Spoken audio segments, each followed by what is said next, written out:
हाय friends, जय Jagannath. Welcome to my channel Pragya lifestyle. तो आज थी शनिवार किंतु आज मैं कंप्यूटर क्लास जाई नथली, घरे ही थी। गाधी पाधी आसला पर मम्मी आनी सजना शाग थोड़ा कहला नहीं बाछी देबू।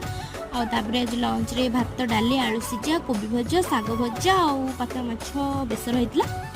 तापर खियापे सर संध्या बेले मोमो आसला खाइबा मोमो ये खियापे चलती। तापर मोमो खाई सारा पर गोटे मार्केट जो जाती से गोटे आनी ड्रैगन फ्रूट फर्स्ट टाइम पे मुझे से केमती लगे मुझे ट्राए करने आनी कि मत ये खास लगलानी। पांचिया टाइप लगे एत भी खास नाला। आ गोटे फल दाम 60 टंका। तापर मो भौणी भल लगे और ये जिला भी क्या भल लगे मत कमेंट करेंगे। मत तो बहुत ही भल लगे, मो फेवरेट। तापर देखो ये गोटे कंप्यूटर क्लास पूर्व भिडटा गोधी केते बड़ आसला आम डरिक पूरा दौड़ी पलि आसपर संध्या बेलू मो भौणी राति बिले सहित खेलुला से भिडियो करदे।